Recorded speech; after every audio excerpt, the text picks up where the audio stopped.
Greetings, adventurers. Jonathan here from Hexplore It. We are going to play through Domain of Mirza Noctis today, and I'm going to be concentrating on a aspect of gameplay that we haven't really covered in depth yet, and that is the dungeon. So I'm going to get started shuffling all my decks, and then we'll talk about the heroes that I've chosen for this game.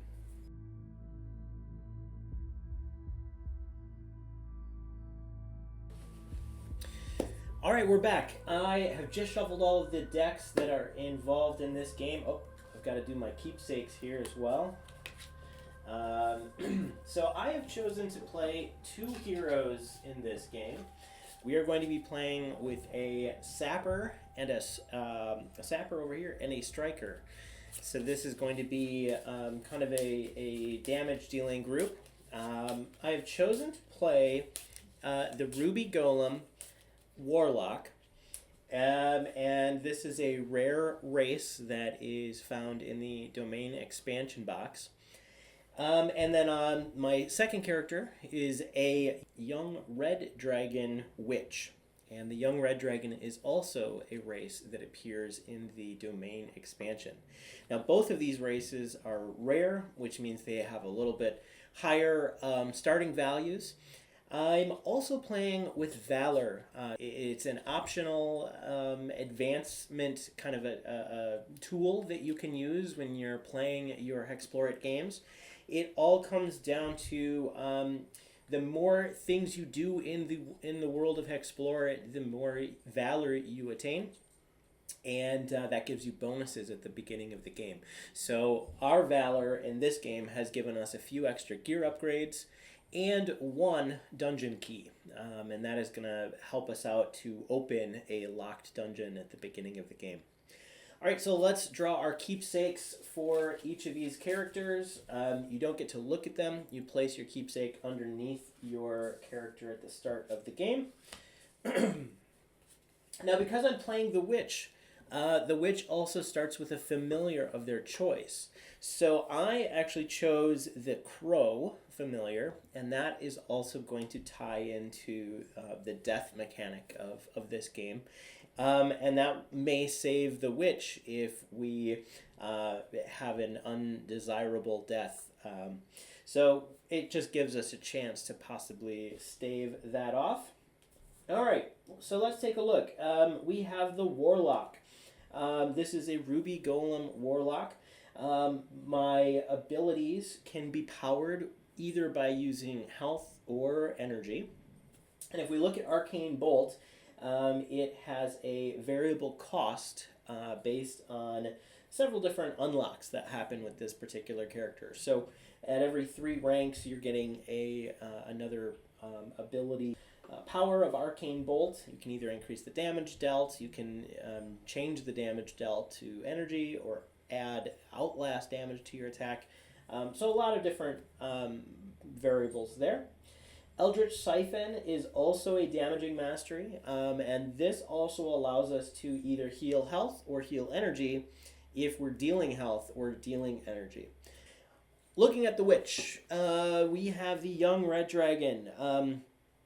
And the young red dragon also gives some awesome abilities here. If we look at the witch's passive, we gain the familiar at the beginning of the game, like I previously mentioned. We also can use our familiar's rank in place of our defend value. So as our familiar gets higher with their own rank, we can actually tap into that whenever we defend or whenever we roll a defend stat test, and we can use our familiars in place of that. So that's kind of handy. All right, so then we have Hex. Now, the Hex ability allows us to deal some energy damage, and we can also, if we get up to rank 4, we can also take afflictions that appear on the board and gain those as a power. So the more afflictions your witch possesses, the more energy damage you can deal, and you get some additional bonuses as well. Now, Coven is a way for your allies to help you basically shut down mitigate some of the powers that your opponents might have. So that's kind of a nice thing to have as well. Just a note about our racial abilities. Let's look at those. The Ruby Golem has a chance to mitigate critical damage. You can either negate it or reflect it if you use the ability. So this also comes in real handy when you're casting blood magic spells, because every time you cast a blood magic spell, you are dealt critical damage. So it's a great way to have your Ruby Golem be your blood caster.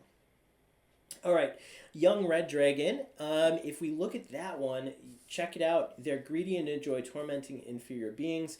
We get to search for and gain a favorite opponent power-up at the beginning of the game. Now, I chose the heal power-up, and this is going to allow us to also heal using the favorite opponent die whenever we are in combat with a favorite opponent. If we continue reading the Young Red Dragon card, we see that it allows you to use all of your favorite opponent options every round of combat. So not only can we deal health damage, we can also roll and deal energy damage. If the opponent has Outlast, we can also do Outlast or Influence. And because we have our heal ability now, we can also heal. So the Red Dragon is very versatile. Great thing. All right, so let me draw my cards and we'll get started. Okay, so I've drawn cards for each the day deck and the night deck. And if you'll notice, we have 4 cards on the day deck. We have 1 treasure. We have 1 investigation that is a duel. Looks like it's explore and survival. We have a nature card, and we have the zealous bard, which is an event. Now, if we draw an investigation at the beginning of the game, we are going to want to place a runestone on that investigation based on the card being drawn here. So if you guys can see that, let me just get up there. So we have a hidden giant here. It is a red runestone card, and it is on a location that is revealed on the map. Let's see, it's right over here, all the way down right over here. All right, so that just means if we go to this location during the event phase, we will be able to attempt that card and possibly gain a red rune if we succeed. All right, now on the night deck, we see we've drawn 2 interrupt cards. That is the yellow ribbon in the upper left-hand corner. You don't start the game with interrupts in play. So I'm going to take these 2 cards and shuffle them back in the deck, and I'll keep drawing until I have non-interrupt cards. Interestingly enough, we have 2 afflictions on the board in the night deck, so those were also drawn. All right, so that was easy. No more interrupt cards drawn. We have a all skills investigation that has appeared. This is a blue triangle runestone, and it appears on hex tile H, so it is not on the board yet. So we don't place a runestone just yet. The 4th card we drew is the Orb of Senka, which is a treasure. This treasure would allow us to basically raise our own skeleton army, but I'm not sure that we want to go for it just yet. Look at all of those afflictions on the board. We don't want to necessarily be stuck with one of those. All right, so I think we're ready to begin. Now, I want to just preface this game with I'm not going to be describing everything. There's a lot going on in Domain of Mirza Noctis and in most Hexplore games, but I will try and at least talk you through what I'm doing so you can kind of see what that all looks like. At the beginning of the game, we are going to decide where we are going to be, or when we are moving during the day or during the night. And that will determine what village we start in. Now, there are 7 villages on the map. They are in this canary color, and they're numbered 1 through 7. So, let's see. I think we're going to start traveling during the day. There's a treasure and a couple of events and a nature card. So I think we're going to travel during the day. So we're going to leave our coin here on the day side. That's going to basically remind us that that's the phase of the game that we're traveling. That means when we determine the first village that we start in, we're just going to be rolling a d6 with no modifiers. If we were to move at night for our first game turn, then we would roll a d6 and we would add 1 to the result. And that would give us a range from villages 2 to villages 7. Because we're during the day, it's just a d6. So we rolled a 2. We are going to be starting way out here.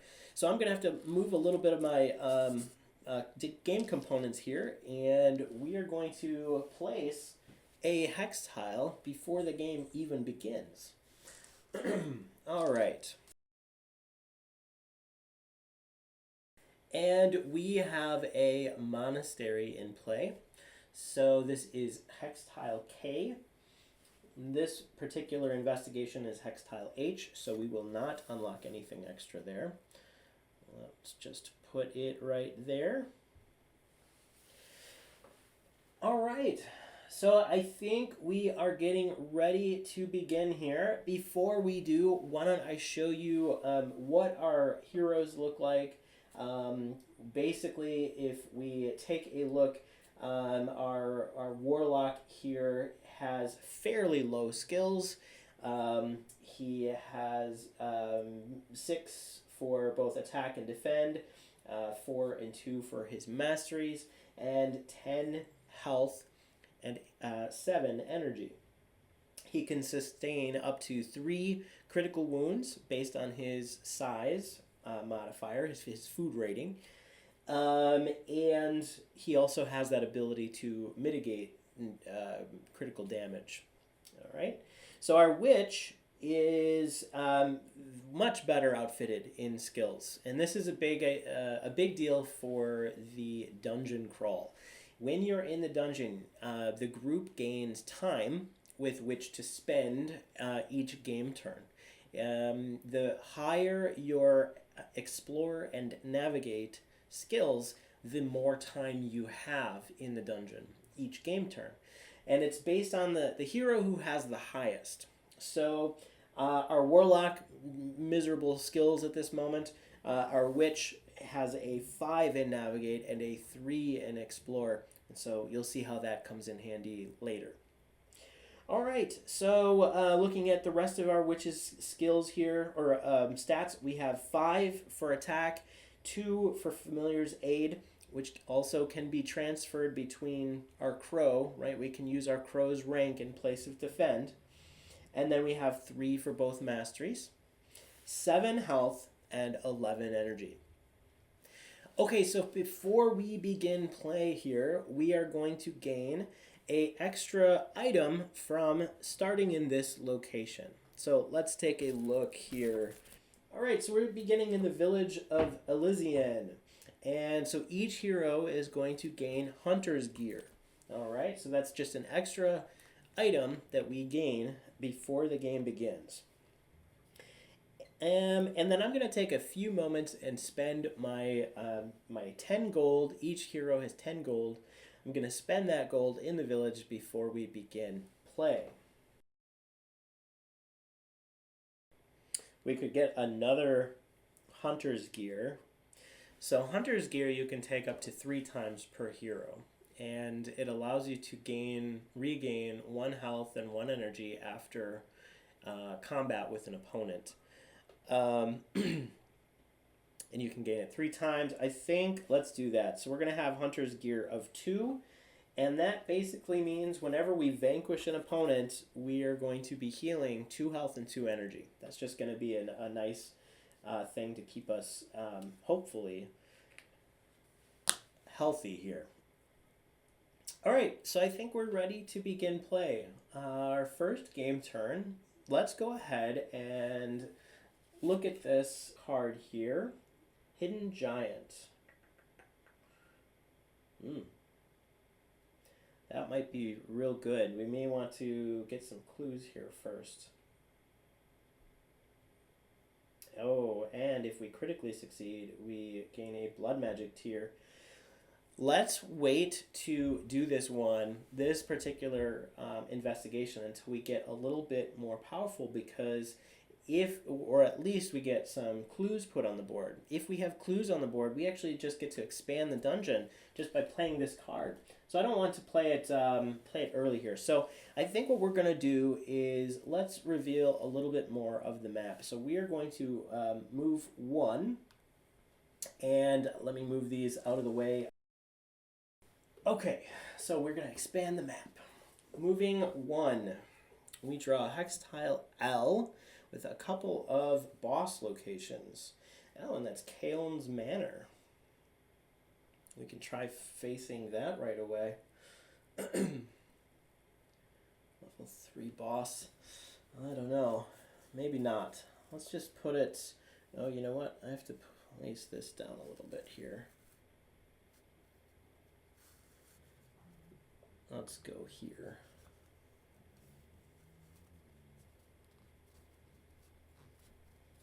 Okay, so we've moved one, placed a hex tile down. Do we want to continue moving? Yeah, probably. So we'll go 2, 2, 3, 4. We'll go 4, and then we'll open up another map tile. And here we have our first crypt. We can see the crypt in purple here. Kind of hard to see just because it's in the marsh. I think that's the only crypt on the map that's also on a marsh location. So, but we do have our icon there. So let's see if we can put this down here. Well, we could move into that crypt right away if we wanted to. 1, 2, 3, 4, 5, 6. So we're moving recklessly now. So let's go ahead and suffer our energy drain for moving recklessly. We suffer 2. Now, because we've moved recklessly, we're moving ahead of the collectors. Noctis's collectors are having a hard time keeping up with us. We have moved so quickly. They can't watch us as well as they could have had we been moving slower. So we actually gain a bonus to the villain action modifier, and you can see that on our game term placard here as a -2 to the red villain icon. So we're using this die, villain modifier die, to go ahead and denote that. That way we can see what we have at the end of the turn. All right, so we've moved. We're going to roll our skills, and this is going to determine whether or not we actually get lost in the wilderness here, wander. So when we move recklessly, we roll navigate, and we choose to only roll one or the other skill. You can't roll all 3. So I'm going to roll, Belitrax is going to roll blue and green. 5, we make our navigate roll, which saves us from wandering. Rolled the blue die as well for survival, and that is a 3, which is a success. That way we don't have to consume food. Our warlock is going to roll navigate and explore, which is yellow. Miss and miss both. All right, so we are done with the with this phase. We're going to move into the circumstance phase. Because we have landed on a location, an event location, we are skipping the circumstance phase. So we are going to go right into the event phase, and we are in a crypt. So this means we grab our crypt placard, and we can see what we do here. Now, when you place a crypt on the board, you are going to also place a locked crypt token, which basically shows that this crypt is locked. We have a crypt key because of our valor. So I'm going to take this token off right away. So we don't need to place this on. We've already unlocked that crypt. So we're going to take away our crypt key that we have acquired. And the crypt is open. Okay, so crypts may be unlocked and the token removed in one of three ways. We can either expend a crypt key, we can roll all the skills during the event phase, and one hero must succeed on all three in order to open the crypt, or you can open a crypt from exiting from the dungeon. All right, so let's see. Runes can be activated in crypts. We do not have any runes at the moment, but when we do, we can come here to activate them and to possibly gain some blood magic. All right, so that's it for our event phase. We don't really have anything else that we can do at the moment, which brings us into the villain phase. The villain phase is going to begin with Noctis gaining blood based on the number of collectors in the villages. And he does not have any collectors out yet. They're represented by these red three-sided dice. So we are simply going to roll a d12 on his villain action modifier, or villain action table. We grab the modifiers that we have. So we have a -2. 5 minus 2 is a 3. So +1 penalty to stat test made next game turn. So next game turn, we are going to gain a +1 penalty to our stat tests. All right, so that ends the first game turn. Next game turn, we can spend our movement phase going into the dungeon. So we are going to go ahead and enter the dungeon. This is crypt number 4. So it has the 4 icon on here.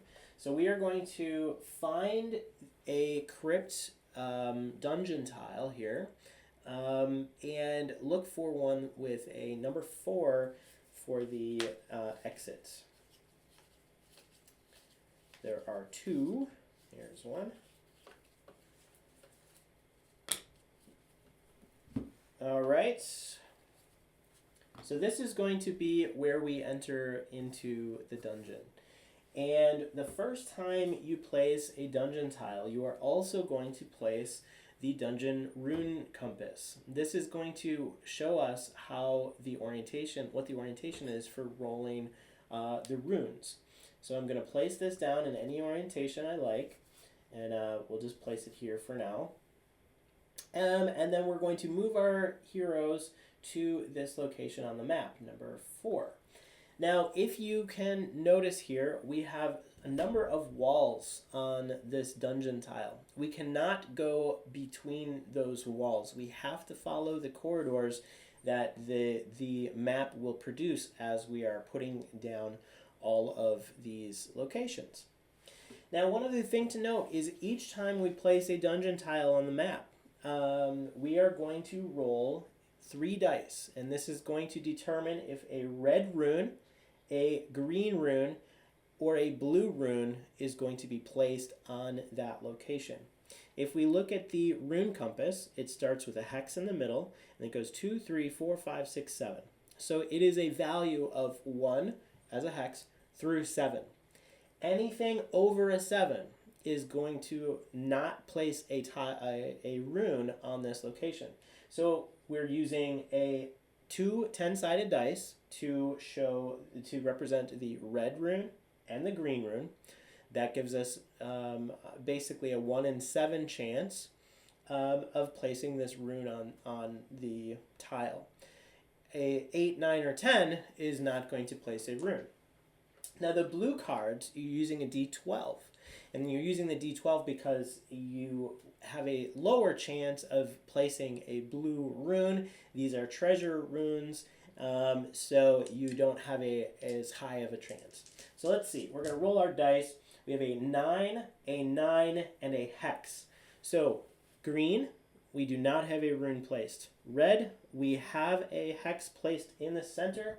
So that is a red runestone getting placed in the center of this tile.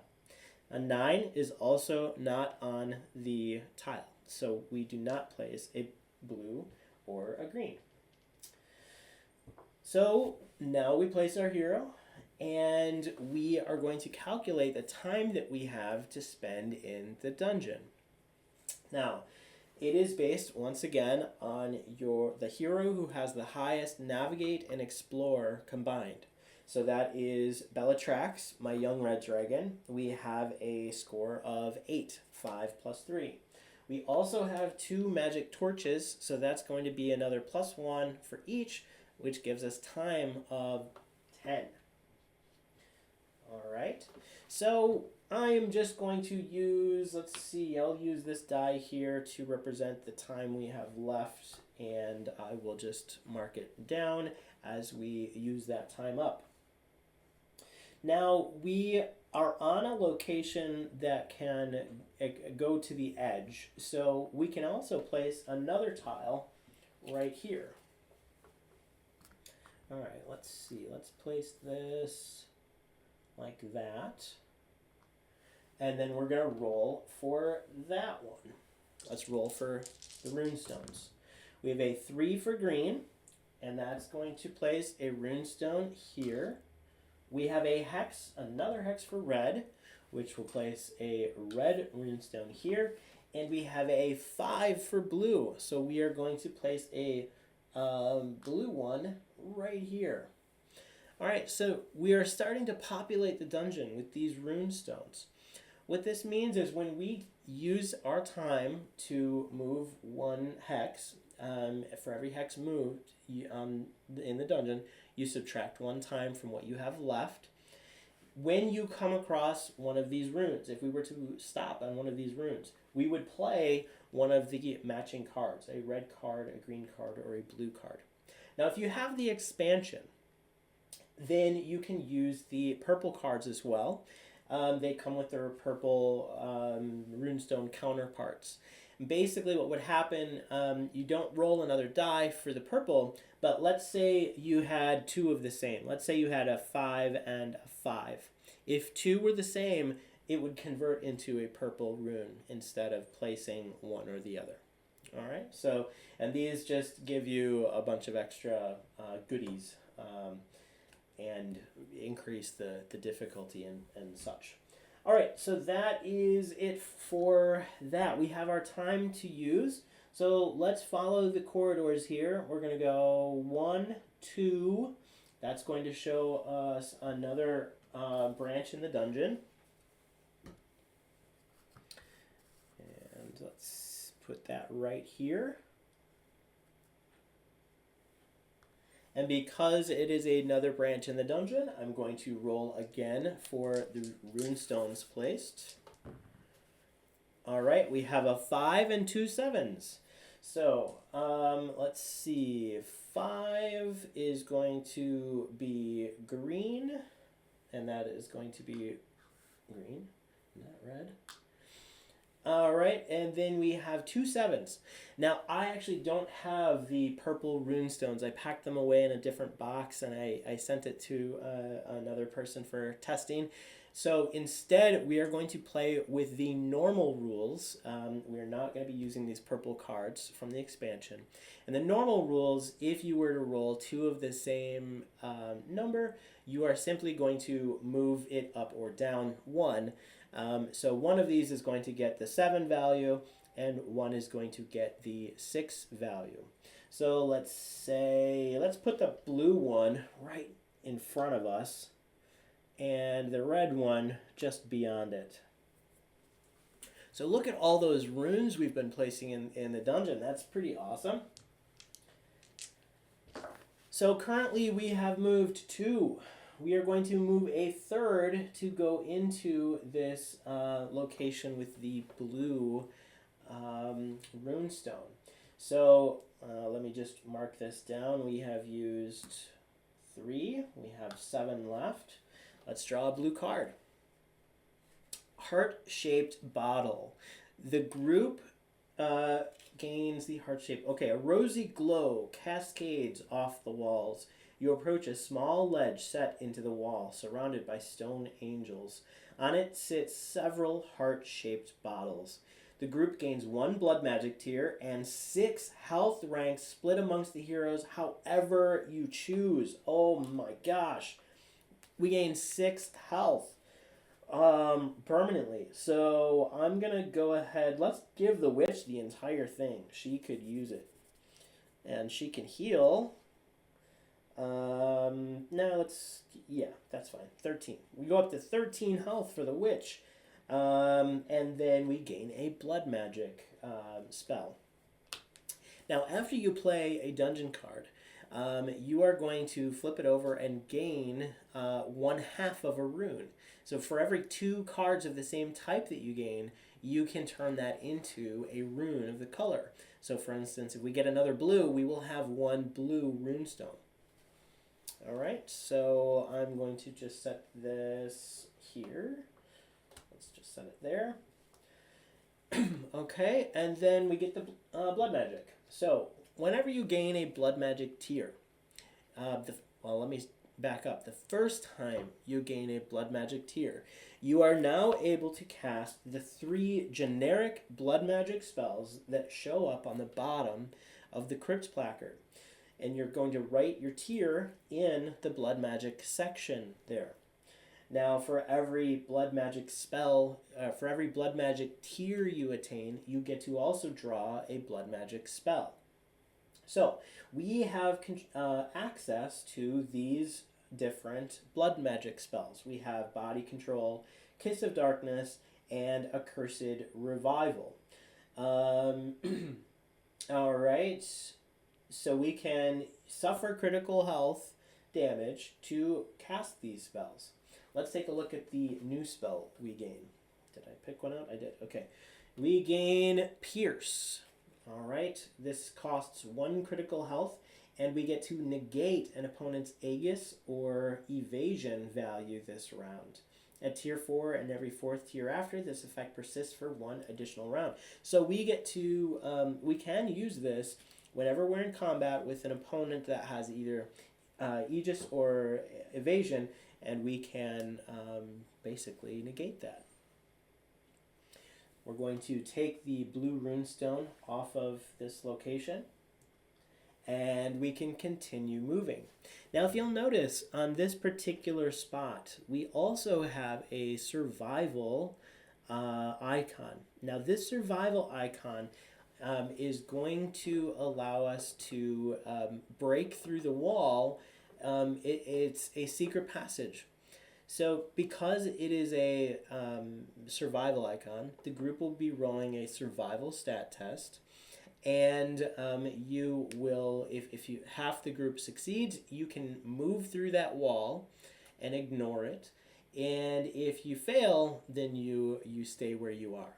Now, whenever you try and attempt this, you're going to be spending 1 time. So we can spend 1 time to try and break through the wall and get to that green rune, or we can continue moving forward if we like and deal with this red rune. And I think that's what we're going to do. So we have one other thing to note. Sorry, I did not mention this before. But each dungeon card has a time cost in the upper left-hand corner. When I played this blue card, it has a time requirement of 2. So we are going to subtract 2 from the time that we've currently spent. And we are left with 5 time for this game turn. So we're going to spend 1 more moving here. And we are going to draw a red card. Now let's see. So that's going to be leaving us with 4 left. And the red card. Okay, it's the monster. By the gods above and below, what are we looking at? Draw and face an encounter. If it is monstrous humanoid, it becomes dangerous. If it is not, its type changes to monstrous humanoid and raises its vitals by twice its level. So we are facing a monster. The time requirement is 2, so we are reducing our time accordingly. We have 1 left? Oh, 2. 2 left. Now we're going to draw a encounter card and face it. Oh my gosh. Mordunad. This is a undead. It is a undead opponent. He is, well, we actually have favorite opponent against undead, which is awesome because Belitrax, the red dragon ability, allows us to deal health, energy, and heal. So we might be okay with this. And oh my gosh, look at the the bonuses we get for this. 6 gold, a power-up card each, and we get another blood magic tier. Now he is a 4th level monstrous. Oh no, its type becomes monstrous humanoid. Oh no. Okay. So if it is not, its type changes to monstrous humanoid. So we don't have our favorite opponent against this guy. So this is going to put us in a situation where I feel like our heroes might have to run. I'm not going to do it yet because we haven't opened combat yet, but it's going to gain 8 extra health. So let's take a look at how this works here. So 26 health and 24 energy. All right, so we have a few things in place where we might be able to get through this. I don't know, though. It's going to be difficult. All right, we can run if we need to, and I'll show you how that works if we come to it. So first of all, we begin combat in the declaration phase. I think we are going to have Zixis, the Ruby Golem, spend 1 energy to do Eldritch Siphon. And energy was used, so we're dealing health damage equal to 8. And they will heal 2. So Zixis will heal 2. Alright, so 8 damage. Belitrax is going to... And... Okay, so one thing to note. Well, while you're in the dungeon, regardless of whether or not it's day or night when you started traveling, it's always considered to be the night when you're down in the dungeon. So I'm going to flip this over to just note that we are currently in the phase of night. And if we look at Mordunad's passive, he's a level 4 human, monstrous humanoid at the moment. And he is Aegis. So he has we basically have to have 2 attack gear upgrades. And we have 2 each. So we're able to actually deal health to him. But he does have a few passives too. His first passive is Defend 3, so any damage we do is always going to be reduced by 3 unless it becomes piercing. He also has Evasion of 8 and at night, and the moment he dies, we're going to roll the moon die. If the result is 4 or less, each hero suffers 3 piercing critical damage. So there's quite a lot going on here that's not in our favor. Alright, so the 8 damage is automatically going to be reduced by 3 for that defend value. We are only dealing 5 at the moment. Alright, let's see. Let's go ahead and use Baneful. We'll use Hex this round. And that's going to deal 5 plus 3, 8 energy damage. So 8 energy damage reduced by 3 is 5. And raise energy equal to half hex rank split amongst any heroes. So I'm going to raise our Warlock's energy by 1 with that ability. And we will see what Mordunad does. A 4. Group 4 energy drain and survival. So we are suffering 4 energy drain and rolling survival. Those who fail gain bleeding. And he heals 4 health. We've only done 1 health damage to Mordunad. This is terrible. So he is a vampire that must have taken some kind of tonic or something. He's turned into this monstrous version of himself. He's huge, and I think we're going to have to run from this guy. So we've done 1 health damage and 5 energy damage. He is left with 25 health and 19 minus 5, 14 energy.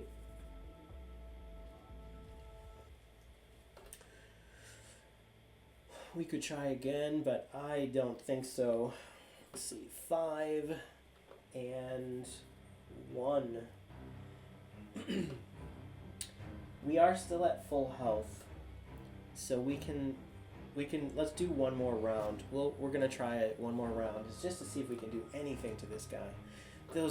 The power up and the rewards are just so appealing right now. All right, so next I'm going to have him do the same thing. So he is going to deal 8 damage, minus the 3 for his defend is 5. And we have, that costs him 1, goes down to 0 left. And heal health equal to 1/3, so he is going to be healing again. Belitrax has 5 energy left. Let's go ahead and use, we'll use Hex again to deal 8 minus 3 is 5 energy. And let's see what Mordunad does. He rolls a 5, dual unyielding, 3 health and defend. Those who fail become frightened. Okay, so this is a unyielding attack. There are 2 targets. This basically means that targets can be hit more than once. So we're going to roll target dice for each hero, one at a time. So for Warlock, we have an 8, and we have a Hex for the Witch. The Warlock is taking 1 of the attacks. Warlock rolls a 5, and we have another 5 for the Witch. Tie, a 5, and an 8. So the Witch takes the second attack. Alright, so let's see how that goes. Dual unyielding, 3 health. So he goes down to 9. And our Witch now has 10. And roll defend. Those who fail become frightened. Now we have a +1 penalty to stat test this round because of Noctis last round. So we have to roll a 5 or less for Zixis. He rolls a 9, he fails. And we're not going to make it. We need a Hex. Oh my gosh, we rolled a Hex for Belitrax. Belitrax made it. Those who fail become frightened. So, frightened. Zixis, our Ruby Golem, is frightened. Let's take a look at that. Frightened heroes may only use their defend action and do so with a -3 penalty. Roll survival during the resolution phase of each round of combat. If successful, the condition ends. So Zixis is our damage dealer, and he is now frightened to the point where he can only defend. We have to run. There's nothing that we can do. So we have done 5 damage. Mordunad goes down to 20 health left. I mean, we could push it another round. Let's push it another round. Alright, so Mordunad has 20 health and 9 energy left. We're going to push it another round. Zixis is out of energy anyway. He's going to use defend, and he's going to roll survival. If he rolls a Hex, this ends. Roll a 3. It does not end. He is still frightened.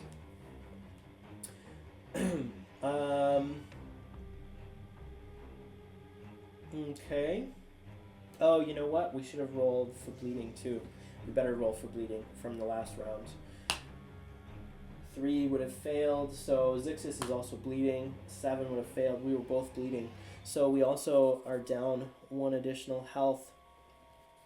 Do I still want to push it? We could party wipe here. Shame on me for not running from a level 4 in the first few rounds of the game. That's okay. We're going to push it 1 more. He's down to 20 health. Maybe we'll... Like, if we had his type was still undead, we probably would be okay. Oh, and he's got evasion. So, hang on. I've got to roll for this. 4, 2. Alright, we're good. Our attacks have gone through. 7 and 2. Alright, so for evasion, you roll a d10, and if you get above the evasion value, the attack doesn't go through. So thankfully, all of our attacks have gone through at least, and we are left with round 3. Let's go again. We're gonna try it again. So we're gonna deal 6 damage. No, he can't. He's defending. Our witch is going to deal 5 damage. Minus the 3 is only 2. Yeah. No. Not worth it. We can't deal enough. We're gonna flee. So you can still flee. You're gonna basically be rolling a navigate skill test, and if you fail, you defend. Frightened heroes can still use this flee option. So let's see. Fleeing is a -2 bonus to the roll. We have the +1 penalty from Noctis, so we have a -1 total. 3 minus 1 is a 2. Zixis is able to flee. The witch has a 5. We need a 4 or less. We got a 4, so we are fleeing. We get to flee from this encounter, and we are going to move 1 further down. We're going to discard the monster and red rune card, and we're going to discard our level 4. He would have been such a glorious prize to have gotten in the first few rounds of the game. That's okay. At least we're alive. And the rune stays, so we can fight another day. Now, when you flee in the normal map, you're going to wander 1 hex in a direction indicated by the wander graphic. When you flee in the dungeon, you wander in a direction of your choice. So we can't cross the wall, but we can move to this location here, which also is going to continue the dungeon, and we get to place another dungeon tile.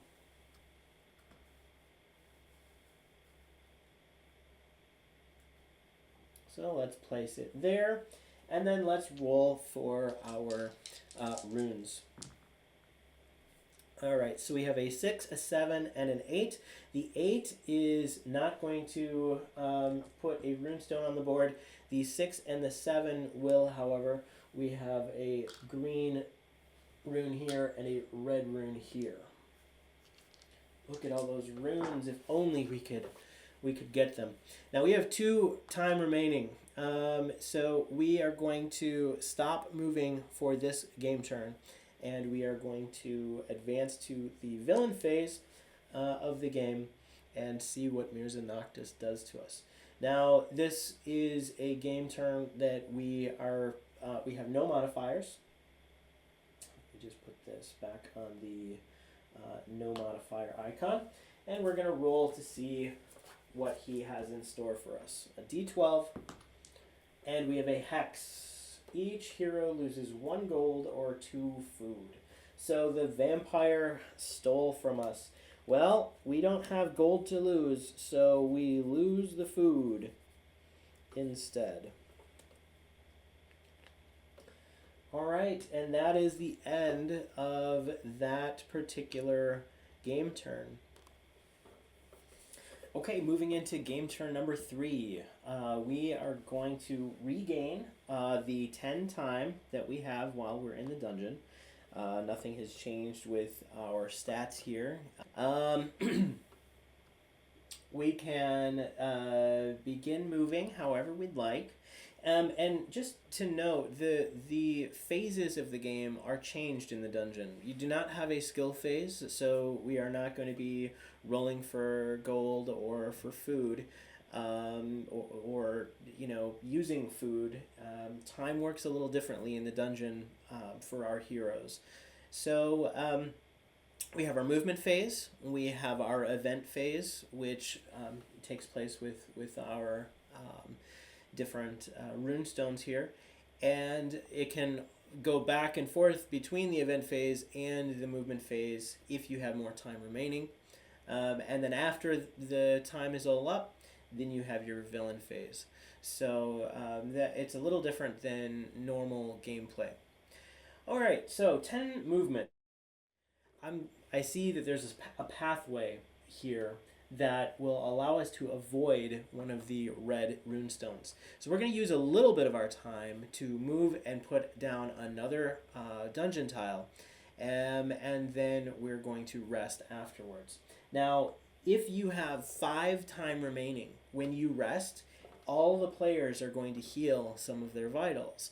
So that's why I'm kind of thinking I'm going to use up some of my time to expand the dungeon a little bit, and then I'm going to, I'll rest after.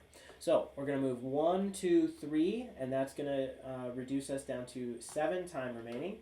We're going to place another dungeon tile on the board, and this one has a location that we can exit the dungeon. If I can put it here, that makes sense. There we go. So I would need to roll. Oh, I see. You guys can't see that. Let's see if I can move this here.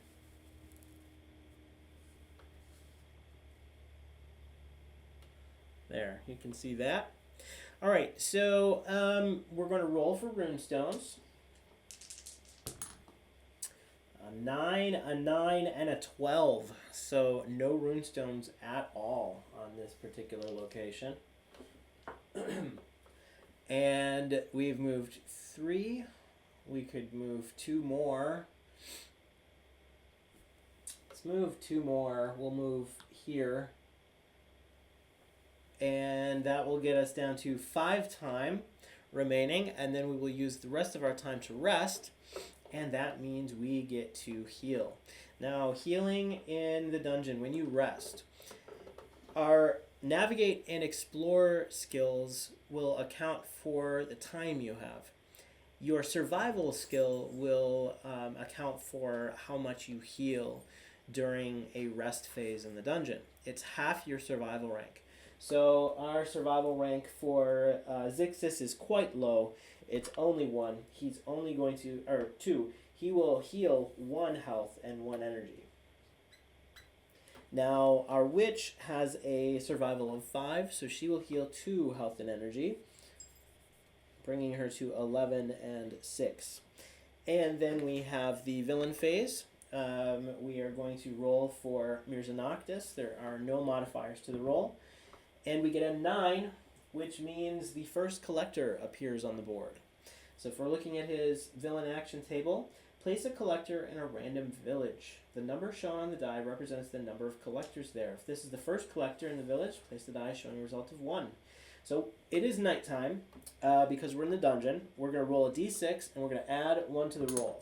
And that is going to be the village that the collector appears in. So this is 4 plus 1 is 5. So the 5th village is right here, and we're going to place a collector die in this location to show that 1 collector is there, and from now until the end of the game, we have 1 blood being generated in this location for Mirza Noctis. All right, then we have our next game turn. We regain our time once more. And we will see what we're going to do here. Let's see. I think we'll try and do the green card. Do we want to... We'll spend 1 more round resting. So we are going to spend our round resting. Let's get back some of our health and energy.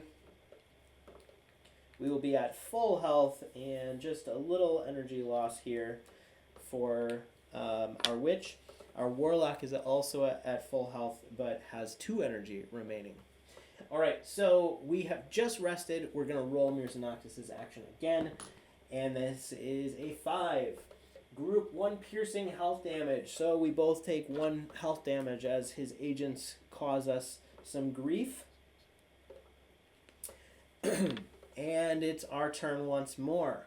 All right, let's move 1. we're going to spend 1 time to move 1 spot on the map. Then we are going to pause the movement phase and do an event. We're on a green runestone. And we have Boon. You found a polished stone with a glyph inscribed on it. Some might call it a luck stone. Replace 1 red or green runestone in the dungeon with a blue runestone. The group may suffer 1 critical health damage to replace up to 3 instead of 1. Oh my gosh, we're doing it. This is awesome. Okay, so first of all, replace 1 red or green with a blue. We're going to take this red one and turn it into a blue one. Nice. Okay, the group may suffer 1 critical health damage to replace up to 3 instead of 1. Our Ruby Golem, whenever you suffer critical damage, you may spend 3 health or 3 energy to reflect or negate it. He's going to spend 3 health, go down to 6 health, to negate the critical damage. He does not suffer critical damage. Our witch, however, is going to suffer 1 critical health damage. We remove 1 health and gain 1 critical wound. She can sustain up to 6 before she dies. So we can take care of that. Now, if you do that, replace up to 3 instead of 1. And this also gives us a green card. So we're going to replace 2 more with blue ones. Oh man, this is pretty great. So let's do these right here. Look at all those blue runestones. All right, and then we're going to take this green one off the board. We are on an edge, and we could go further, so we get to place another tile.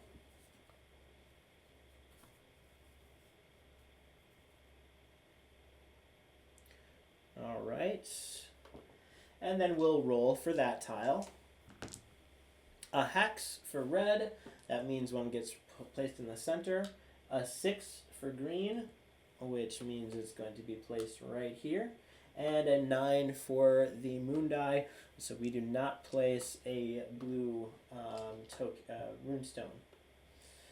All right, so that we have 9 remaining. Let's move 1 into this location. We have 8 remaining. Time, and we get to play a blue runestone. Dagger of Secrets.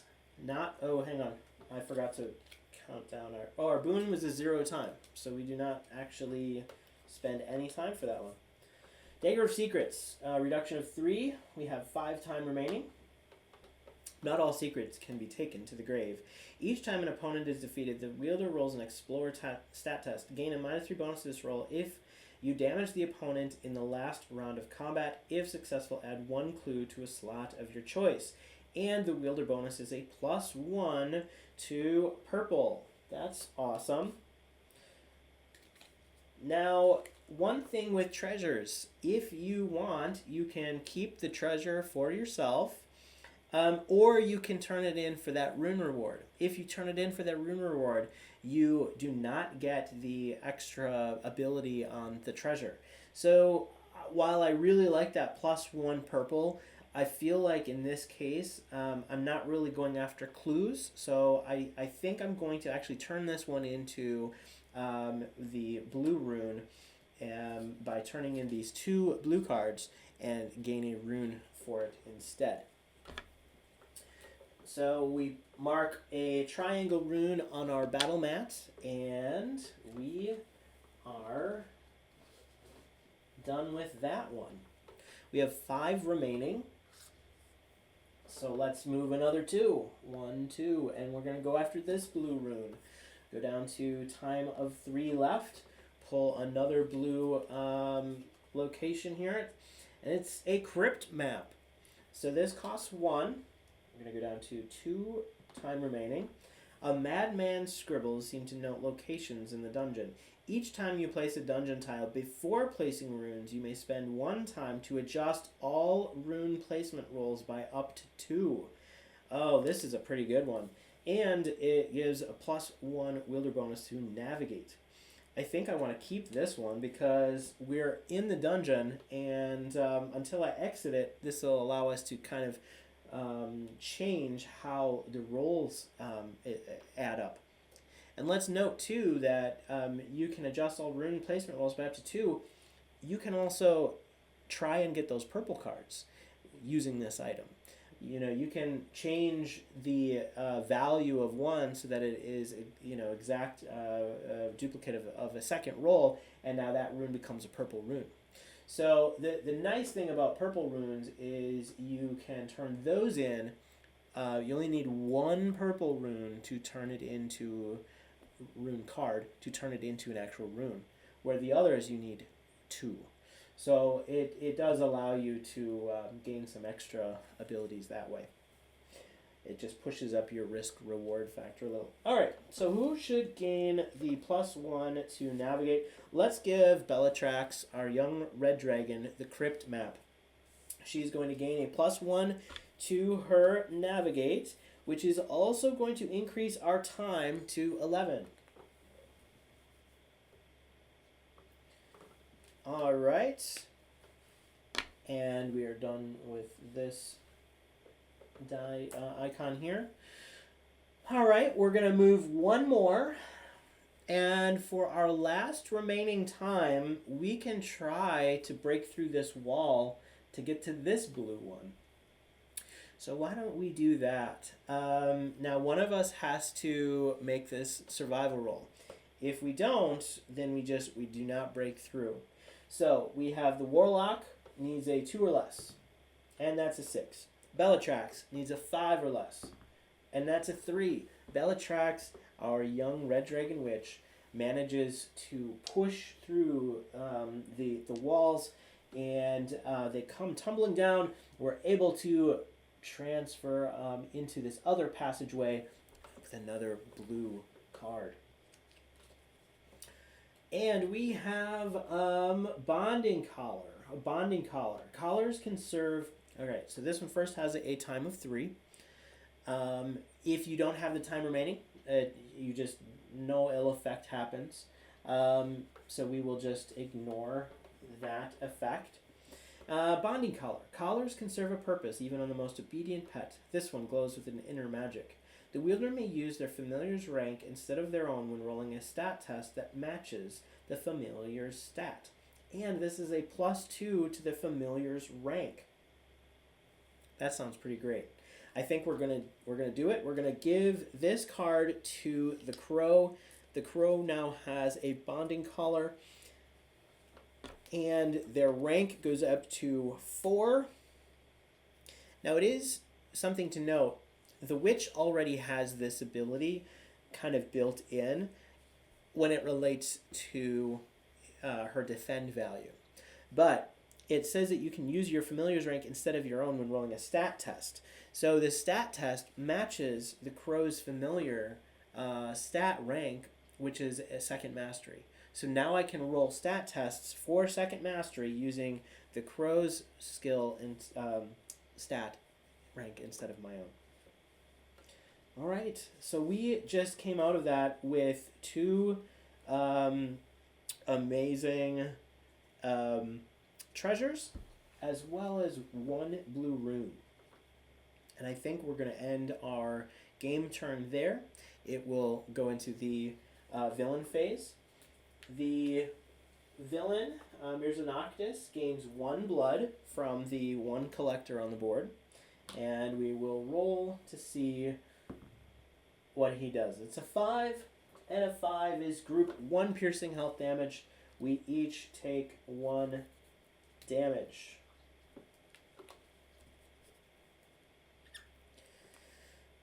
All right. We gain, we have 11 time now. And it is the start of a new turn. Do we want to continue moving through here, or do we want to head back to the crypt and turn in a blue rune? No, let's continue. Let's continue in the dungeon. So we're gonna just spend some moving into position here. So we're gonna 1, 2, 3, 4, 5, 6, and that is gonna be able to. We're gonna be able to place another dungeon tile. We get on 5 time remaining. So it's a nice open tile here.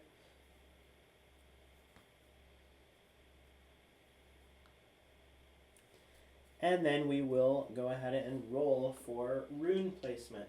We can modify, you can adjust all rune placement rolls by up to 2. Alright, so the 12 for the blue. We can't really do anything with this one. Even reducing it by 2 is still a 10. But we could reduce the 9 if we wanted to a 7. Or we can change the location of the 3. Let's change the location of the 3 to a 5, a +2. That way, our green will end up right here in front of us, and we can go for that one next. We already have one green dungeon card, so that can turn into a rune for us when we are ready for it to be, when we complete that one.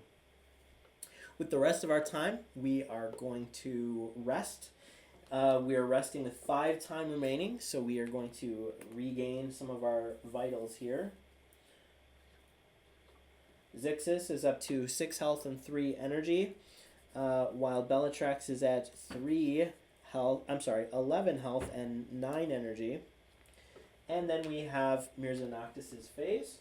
He gains 1 blood from his collector, and we will see what he has in store for us. It's another 5.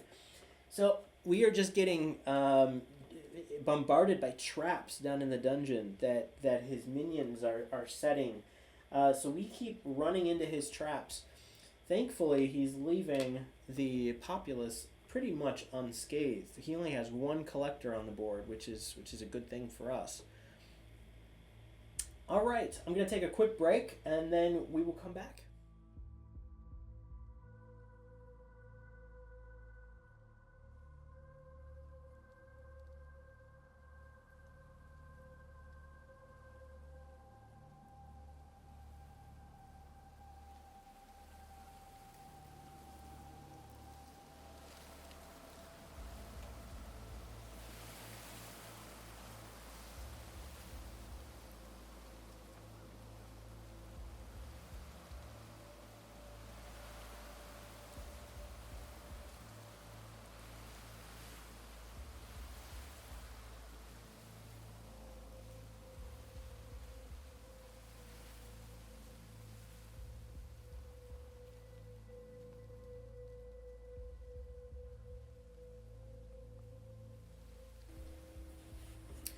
All right, my friends, we are back. We are going to continue our journey in the Underdark of Krasvetelia's region here. We are facing the Bloodlord in this volume. So far, we've only come across one of his minions, a vampire that was named Mordunad. He was a named opponent here. And we could not defeat him. We had to run. We had to flee combat because it was just terribly, we were outmatched. All right, so let's continue. We are going to begin our turn with 11 time. And I think what we're going to do is we are going to let's move on to the red one here. And then we're going to go to this location, break down that wall if we can help it, and then we're going to do this green one, and we'll come back around and grab the another green one. All right, so let's do it. We're going to move 1 into this location here. We are going to reduce our time by 1 for that movement. Then we're going to draw a red dungeon card. And we have Ghostly Foe. This card costs 2, going down to 9 time remaining. And it looks like a chill spreads down your spine. Something is not quite right here. Draw and face an encounter. If it is a spirit, it becomes dangerous.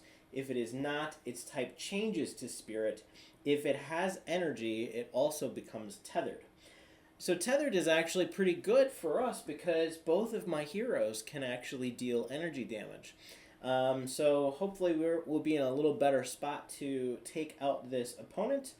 Let's see what it is we are facing. We are facing a Spirit Imps. This is a Horde card, so it does not actually have energy. It has an Outlast value. So we can't, this opponent cannot be tethered, and thus it actually does not help us in this case. So again, we are facing a horde of Spirit Imps down in the dungeon. Let's see how this is going to work for us. So the Outlast is 3 + 1 per hero, so the Outlast will be 5. Write that down on our battle mat here. It looks like it has access to defend, navigate, and explore. Those are the 3 icons underneath the Outlast value. And those icons are going to tell us which of the stats we can roll against this particular set of creatures here. So, I think what we're going to do is we are going to roll defend for the Warlock. Before I choose actions, let's take a look at its passive ability. So reinforce. Heroes who critically fail a stat test increases the Imp's Outlast by 1. Now this happens if you're in a group of 4 or more heroes. That's what the reinforce keyword is. At night, we boost the damage the Imps deal by 2. And we're in the dungeon, so it is night. So they're going to do an extra 2 damage. Oh boy, this is going to be a tough one for us, I think.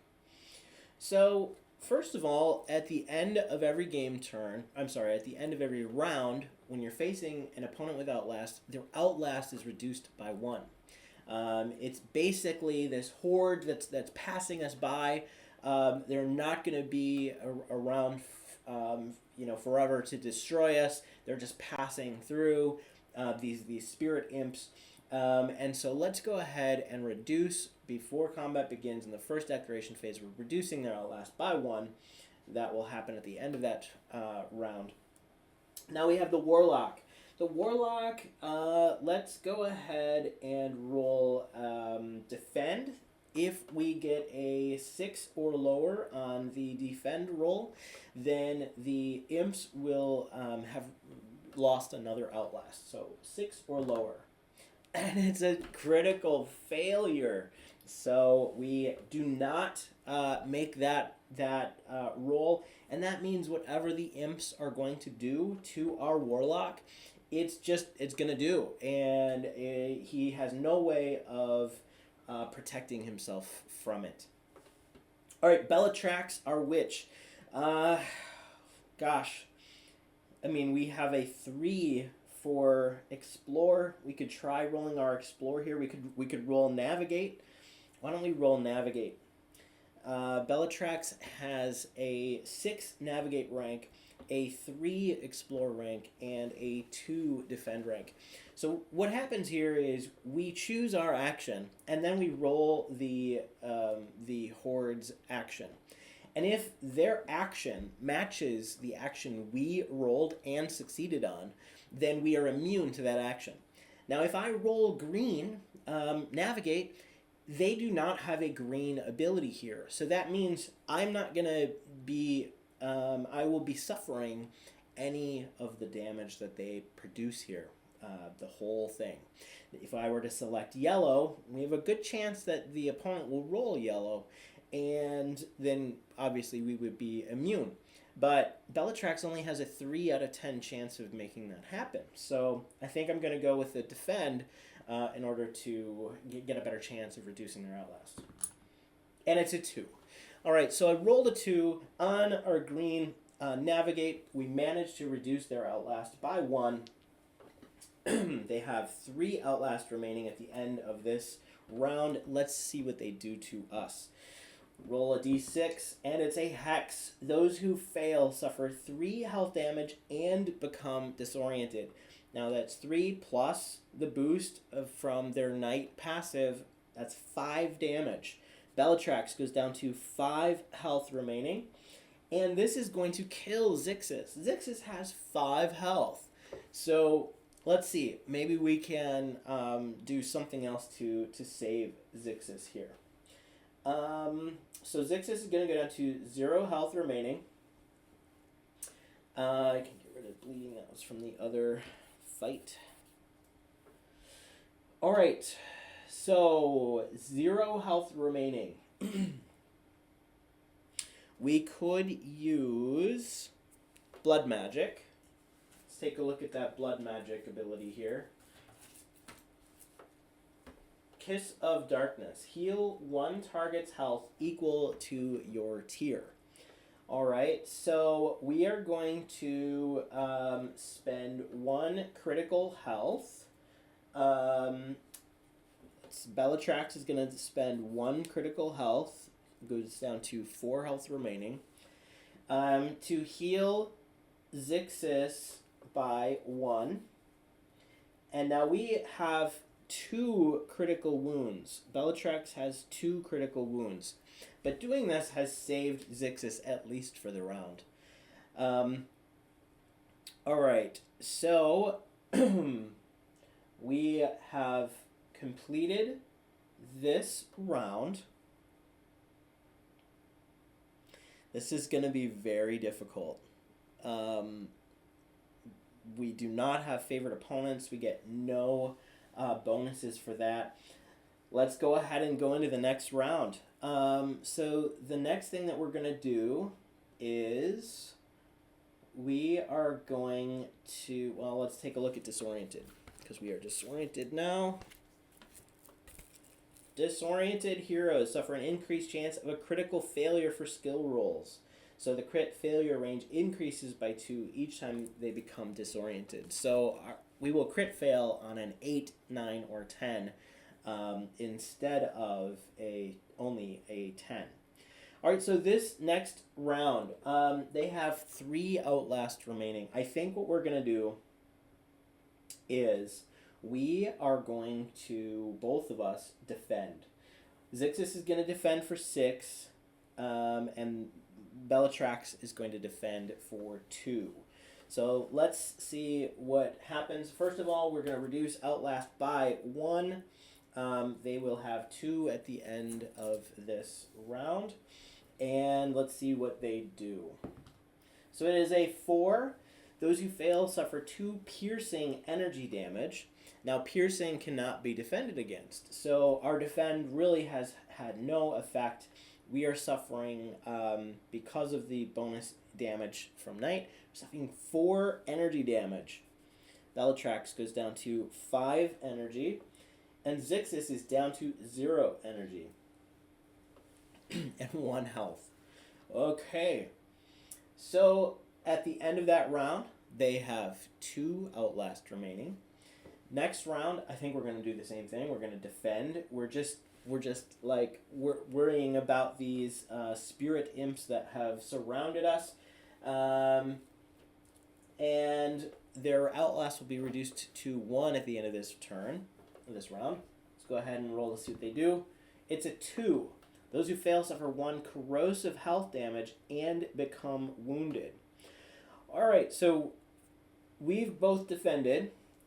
Zixis has a defend value of 6, and this isn't piercing, so it is defended against. He takes no damage, which saves his life. Belitrax, however, has a defend of 2, but remember, we can use the crow, her familiar. We can use the crow's rank in place of familiar aid's rank. So our crow is actually, our familiar is actually protecting the witch. So the red dragon Belitrax suffers no damage as well. All right, so that is the end of that round. We do become wounded. Let's take a look at wounded. Wounded heroes suffer a -2 penalty to all ability and skill ranks until they receive healing. So, -2 penalty to ability and skill ranks until we receive healing. And that is going to persist until we actually heal. All right. So we're going to do the same thing. We're just defending because we need to outlast these creatures. They will be gone this round. Now let's see what they do to us. And it is another 4. Those who fail suffer 2 piercing energy damage. That's 4 piercing energy damage. Can't do anything about the energy damage. At least it's not energy drain. We survive. So let's see. Piercing energy. Belitrax is left with 4 health and 1 energy.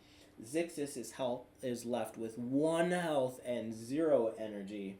We have defeated our ghostly foes, the spirit imps who have surrounded us. Now let's take a look. This is going to give us 1 gold each and 3 food. So let's go ahead and put that here. And I'm just going to give Belitrax all of the food because Zixis does not need to eat.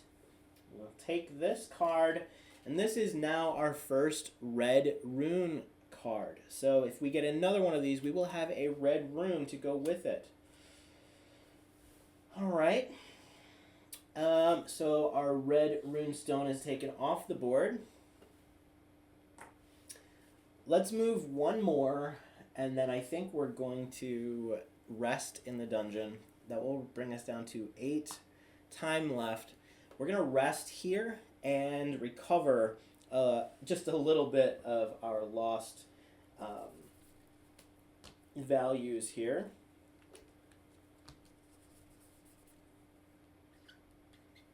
All right, Belitrax has 6 health. Zixis has 2.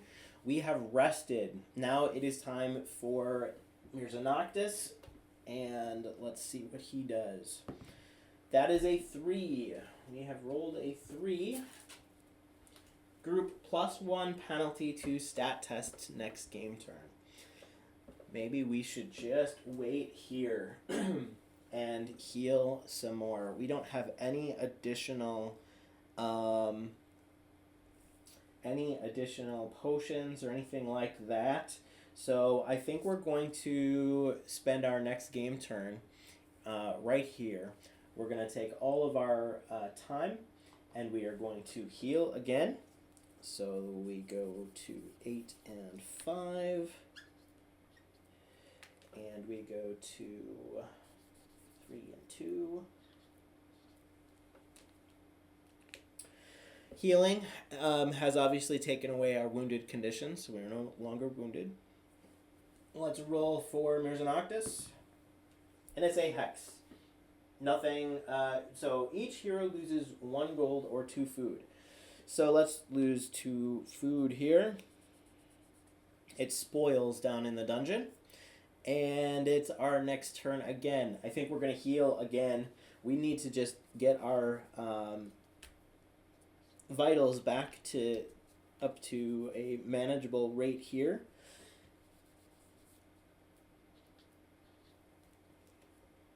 Oh, and Mirza Noctis' blood meter has been increasing. So it went up 1, 2, this will be the 3rd. So we have 5 blood on the blood meter at the moment. So at the end of this game turn, we're going to roll Mirza Noctis' action. And we get a 6, and that is a group 2 +2 penalty to stat test next turn. Well, this is making it easy for me. I think we're going to hang here again for 1 more game turn to get back our vitals. Our witch is almost back up to full. Our Warlock is not. He's about half. He has about half health. Okay. End of that game turn. We're going to increase the blood pool by 1. And we've rolled a 12. Roll again twice with no modifiers to the roll. If another 12 is rolled, immediately add 1 to the blood pool for each collector in play. So we're going to roll this again twice. We have a 3 and a 4. Group plus 1 penalty to stat test next round, and the group must act during the opposite time next turn that they did this game turn. Number 4 doesn't really apply to us in the dungeon because the dungeon is always night. We don't get the choice of changing the time, but we do have that stat test modifier. So I guess let's go ahead and spend one more round using our time to rest, and that will get us up to full here, at least for Belitrax, and it will get us up to 6 health and 5 energy for Zixis. That's a bit more manageable. All right, at the end of that turn, we have Mirza Noctis' action. A 7, and his blood pool goes up once more to 7. All right, face an encounter as your circumstance next turn. If you have one, it becomes tenacious. Now, we're down in the dungeon, so we actually do not have a circumstance. We do not need to worry about this particular value here. So if we were moving above on the surface world, we would have a circumstance, an encounter to fight, and we could not run from it. All right, I think we're finally ready to move on after our recovery from those spirit imps. I think what we're going to do is we are going to move 1, and this is through a wall, and it has this survival icon on it. So we are going to roll survival. First of all, we're going to spend 1 of our time to interact with this location, to go through the secret passageway. Zixis, 2 or less, a 6. Belitrax, 5 or less, 7. So we do not make it. All right, we can try again. We spend another time. Our Warlock, 2 or less, and it's a 7. Belitrax, 5 or less, and it is a hex. So we are able to move across into this location. Now, we could place a new tile there before we interact with this green die. Let's go, or this green card. Let's go ahead and place another dungeon tile. Okay.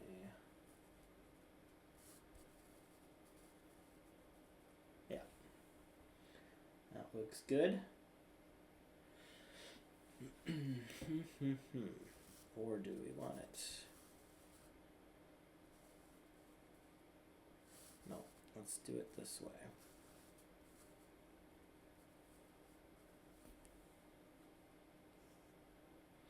All right, and then let's roll for our rune stones. We have a 6, 7, and 8. So the 8, let's move to a 6. No, 7. Move that to a 7. So that will place a blue runestone. The 7, let's move to a 6. Let's move to a 5. No, let's move to a 6. We'll put a green one there. And then the 6, let's move to a 5, and we will put a red one here. And that has placed 3 more runestones on the board. All right. And again, we're modifying the rolls because of the crypt map that we have found. That allows us to change the value of those rolls by a small amount, by 2. All right, so now we are interacting with a green card. Let's see what we have in store for us. Viper Pit. All right, this is going to cost us 4 time. Group Explore. If all heroes succeed, reduce the time lost of this card to 2. So before I spend our time here, I'm going to roll our Explore. Missed it. And Belitrax needs a 3 or less. Missed it. We both missed it. Alright. If any hero fails, the group falls into a pit of snakes. Each hero rolls either an attack or a navigate stat test until they succeed on one. Heroes who fail suffer 2 health damage for each failed roll. Alright, so Zixis is certainly going to use his attack. He's going to roll his attack. So we need a 6 or lower, and that is a 6. He suffers until they succeed on one. Heroes who fail suffer 2 health damage for each failed roll. Okay, so he doesn't take any damage. Thankfully, he is able to use his nether pull, and he is getting rid of all of the snakes in his way as he goes through this snake pit. Now, our red dragon has a better navigate score than attack. So we are going to roll navigate instead of attack, and she needs a 6 or less. And that's a 9. She's going to suffer 2 health damage. Let's roll it again. It's a 10. That's another 2 damage. That's 4 damage that she has suffered in the snake pit. It's a 9. This is 6 damage that Belitrax is suffering in the snake pit. And it's a 3. So she has suffered 6 health damage. She comes out of the snake pit with 7 health remaining. And the viper pit is now behind us. We have managed to gain 1 more green card. Combining that with the second green card we have, this now becomes a green rune. So let's get rid of that card here. And we get a green rune. A diamond rune. Let's take this green diamond runestone off the board. And that cost us 4 time. We're down to 5 time remaining. We're going to rest. Let's use all 5 time to rest. That's going to give us a little bit of healing back. Just what we need at this point.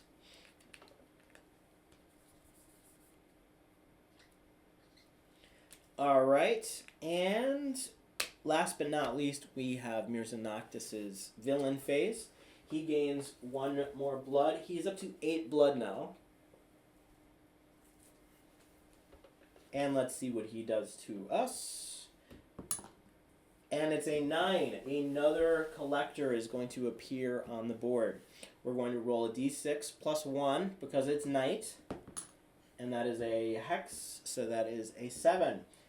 Our first collector is located, or our second collector is located in the city of Vigorna. And now we're gaining 2 each turn instead of 1.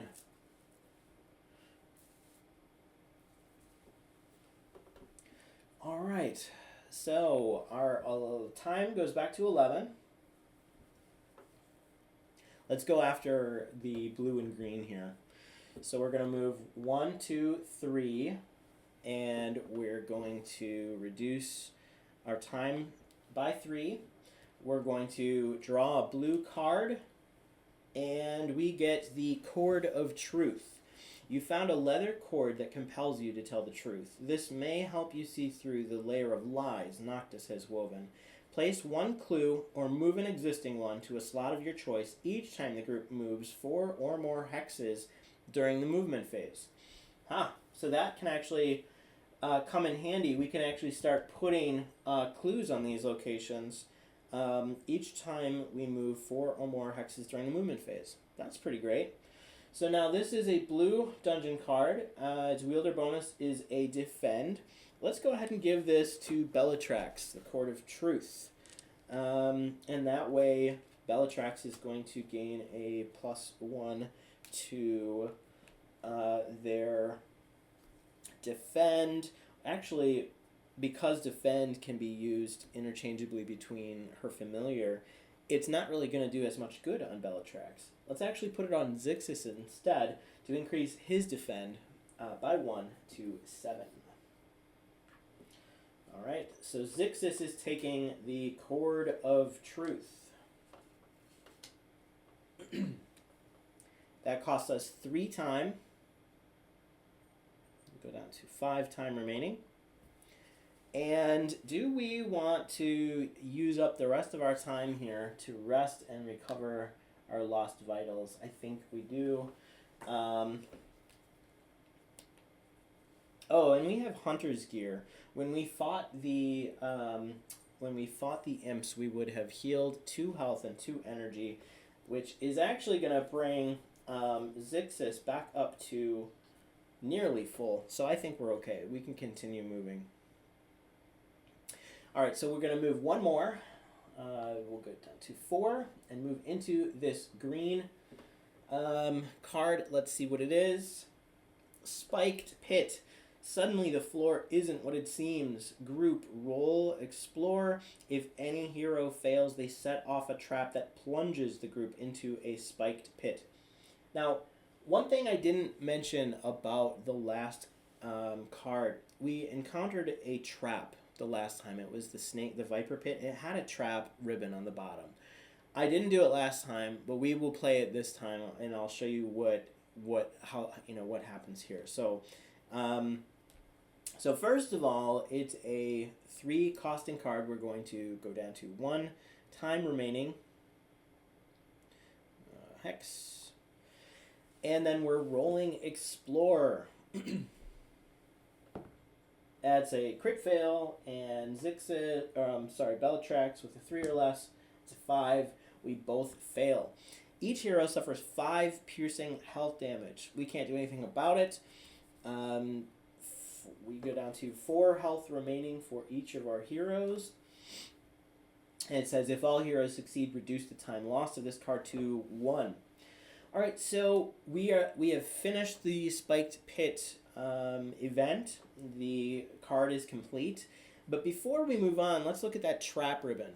Now, traps are a type of card that appear in the green deck. And what these are is, after you have completed this card, you may find equipment in the form of gear upgrades in these locations. Mirza Noctis has taken all of the equipment in the rune crest, and he has hidden them and taken them, put them down in the vaults of the crypt.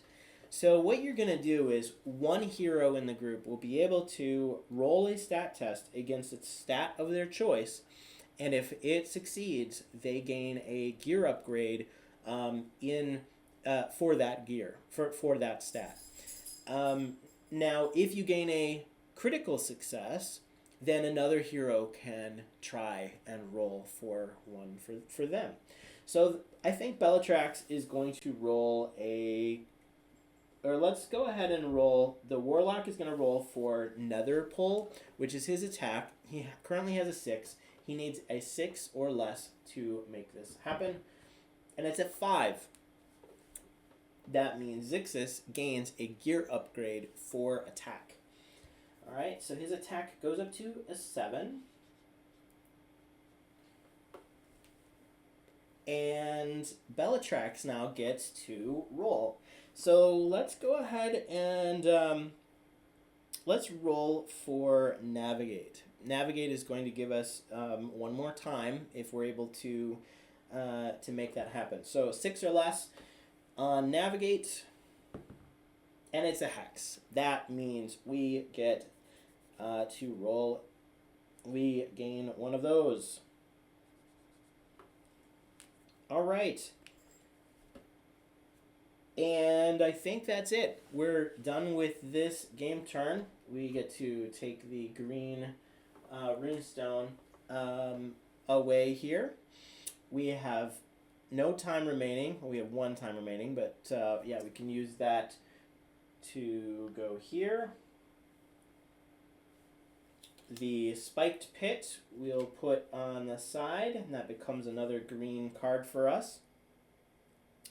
And then Mirza Noctis gets to go here. So we're going to roll a 12-sided die, the moon die here, and it is another collector appears on the board. So we first of all he gains 2 blood. His blood is now 10, and we are going to roll a 6-sided die and add 1. That's 2. That means a collector is appearing on village number 2. Now he has 3 collectors in play. So he will be gaining 3 blood each turn. Alright. And then it is our turn once more. Okay. Let's go after... No, we need to heal here. Let's put down another tile first. So we're gonna go 1, 2, 3, 4.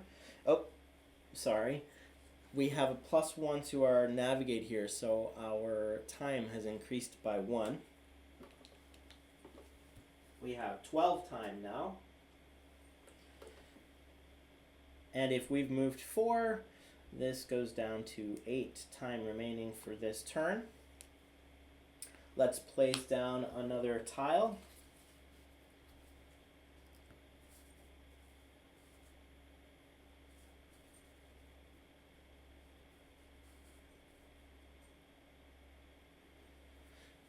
And let's place some runes. We're going to roll for the runes on this tile. We have 2 hexes and a 9. Alright, so the 2 hexes are right in the middle. The 9 could be moved to a 7. So we can move that one to right here, and it's out of reach to us. Oh, we can't even get to it. Let's go ahead and move this a little, just like that. Yeah. Or like that. Sure, let's do that. All right, and then the hex can be changed. Well, we can keep it a hex. Let's keep it a hex. So let's do the green in the middle, and the red is going to get changed to a 3. So that's going to put 3 runes right in front of us, and it allows us, there's a little area here, secret tunnel here that we can break through if we wanted to get through. Alright, so before we move on, let's spend the rest of our time resting. We're going to gain a little bit of health here. And then we're going to roll for the villain phase. He is now gaining 1, 2, 3 blood. He has 13 blood currently.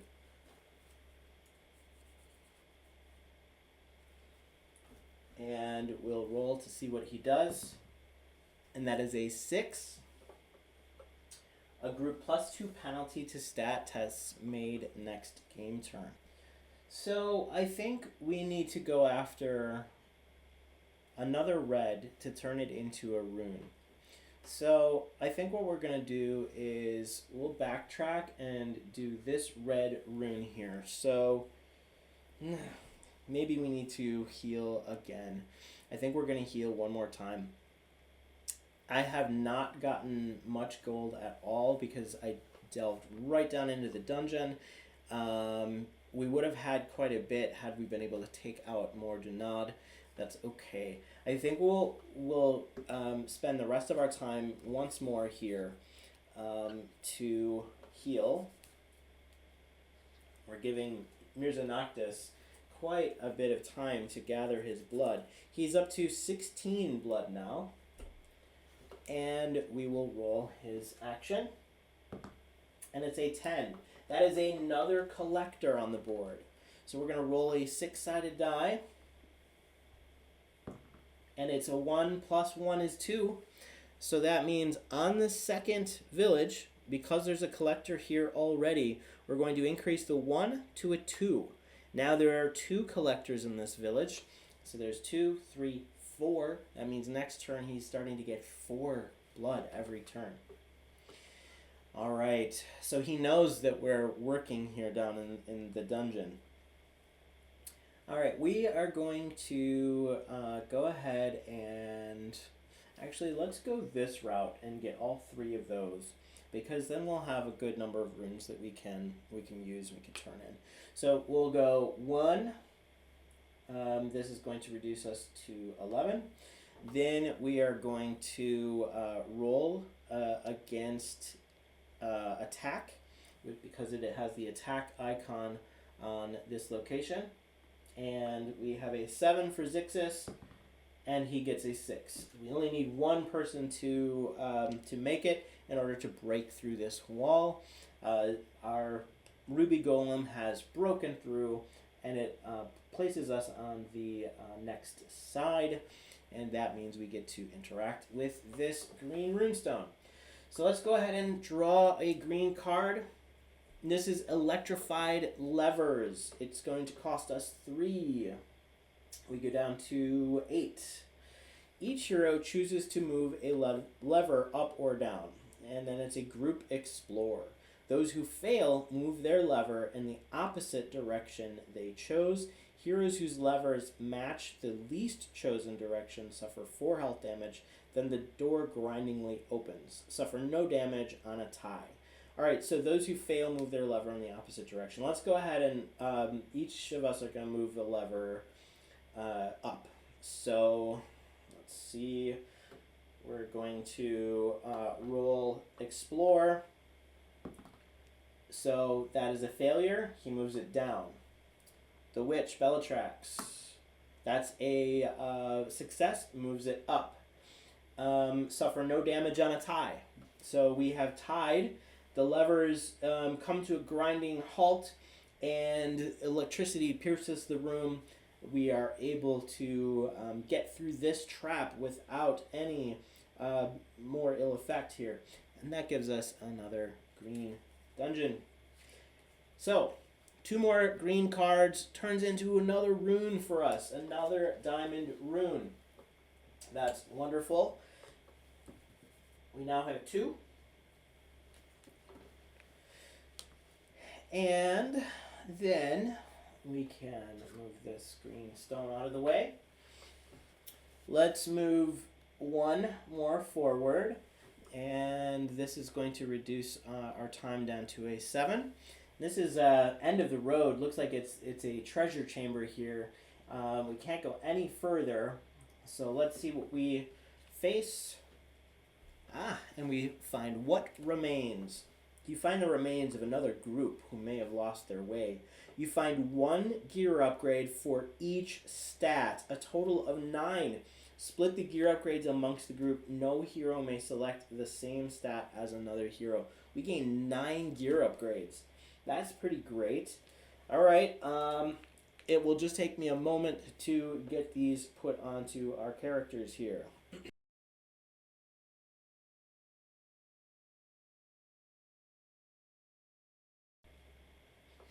Alright, I am done handing out these gear upgrades to our heroes. I chose to only give Belitrax the attack gear upgrade. The rest of our gear upgrades have gone to Zixis, our Warlock, and the Crow. I've also given the gear upgrade to the Crow here. So the Crow's rank is now at 5. Our Warlock now has 11 health, 8 energy, 7 attack, 8 defend, 5 for Arcane Bolt, 2 for Eldritch Siphon, and his skills are now all 3. Navigate, Explore, and Survival. And that means we are done with this card. Now what remains costs us 6 time. So we are going to go down to 1 time remaining, and we get to claim this blue card as another blue card. So that's good. 1 time remaining. We'll move 1 more back toward that red runestone, and then Mirza Noctis' villain phase will trigger 1, 2, 3, 4. 4 collectors on the board. He is going to go up to 20 blood, and we'll roll to see what he does. It is a 3. It's a group +1 penalty to stat tests next round. We're going to restart our next game turn with 12 time remaining. We could move forward and grab that red die.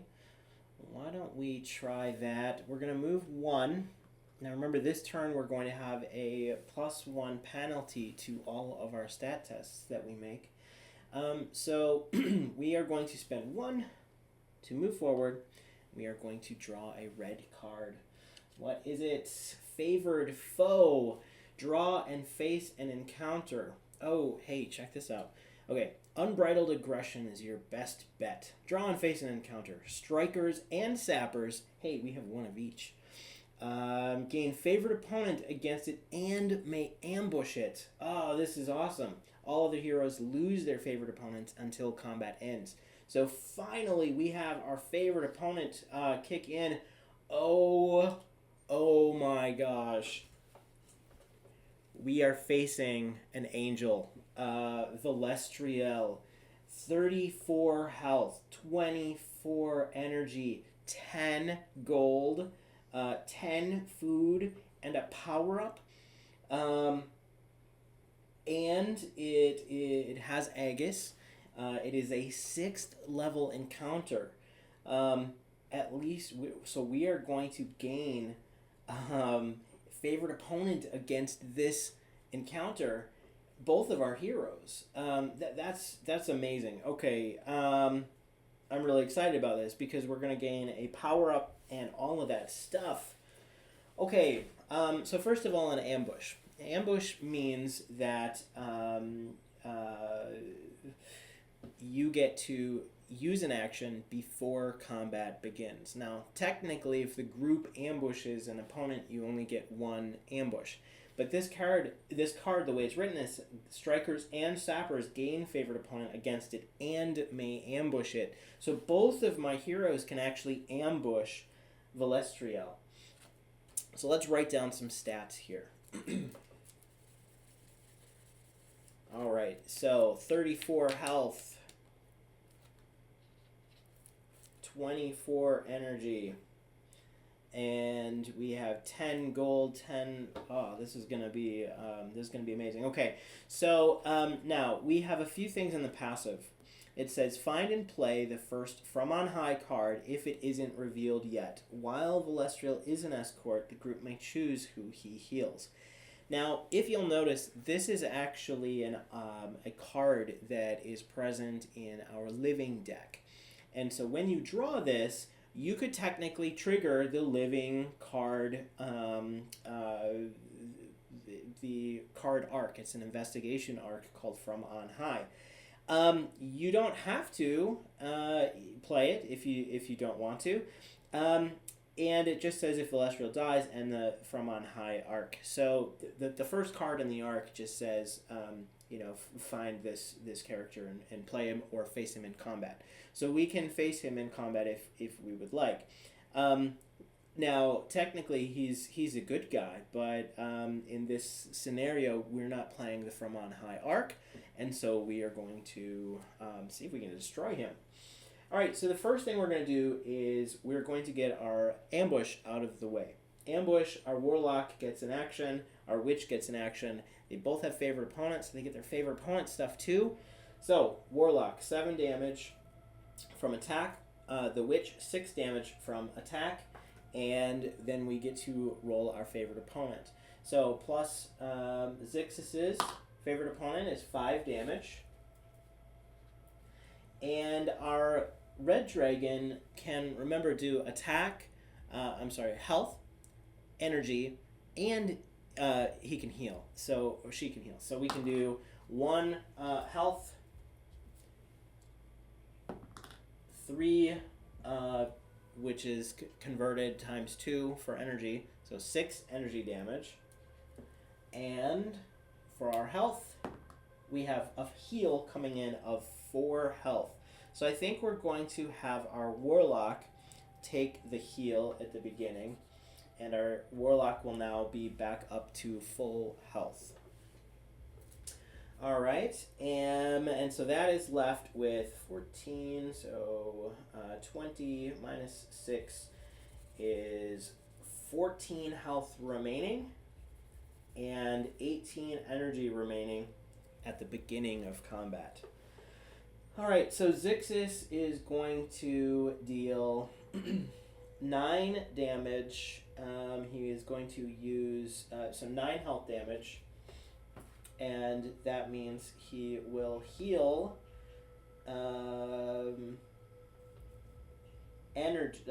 health. He will heal 3 health after he deals this damage. He's using Eldritch Siphon for 1 energy. He's spending energy to deal and heal health, so dealing 9 energy and healing 3 health. His favorite opponent's damage is a 6, explodes with a 6 plus 3 is 9. So that's another 9 damage coming in for his favorite opponent damage. If Velestriel doesn't defend or do anything to mitigate this damage, we will have killed this angel already.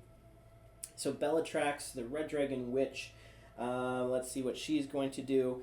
Let's go ahead and use Coven. She's going to spend 1 energy to use that. Any ally may spend up to Familiar's Aid rank energy. Let's do that. So Zixis is going to spend 2.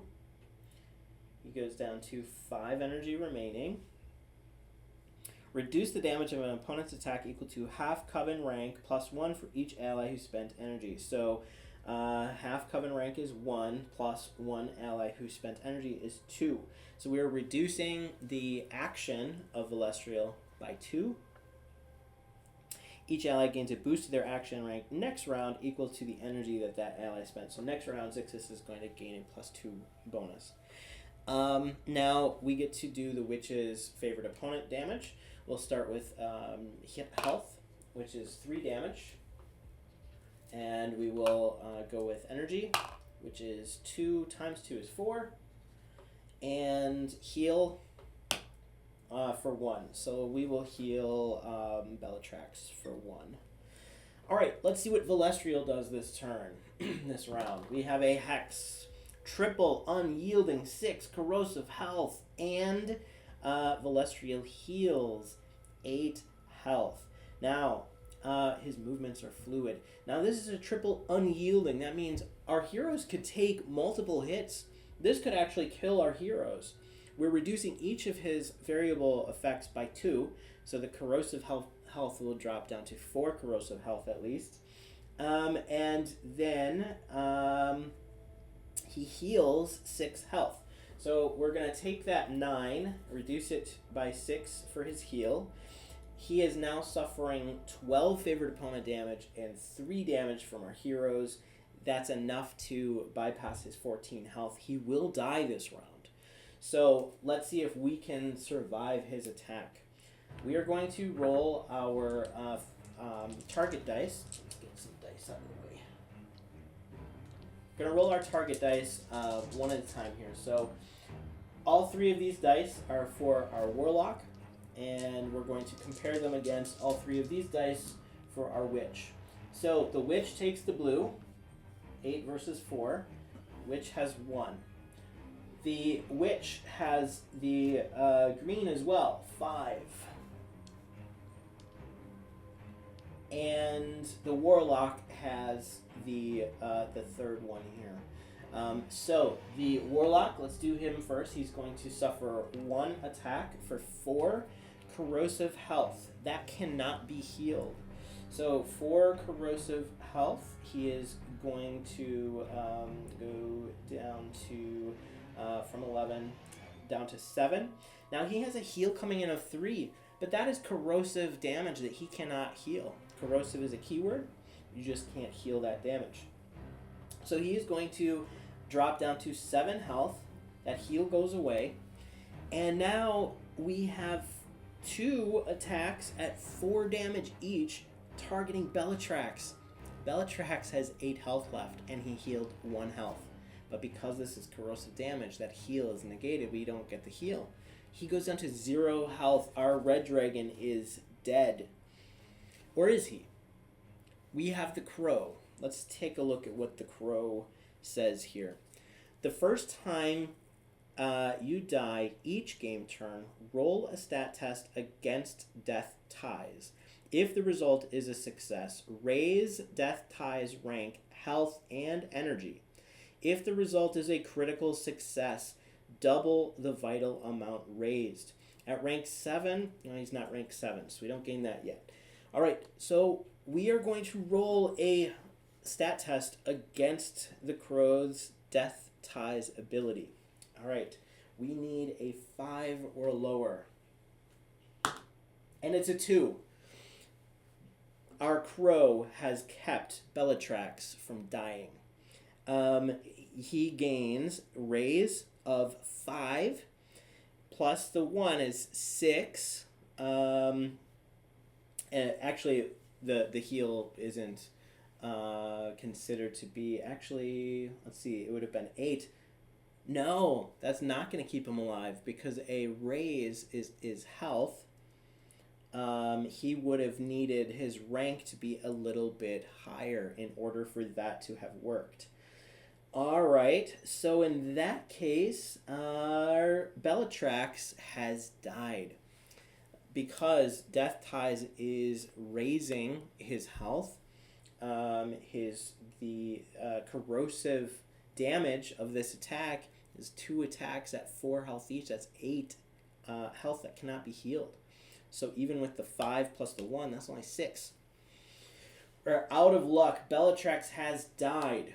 All right, so before we do anything else, we are going to roll to see if Belitrax's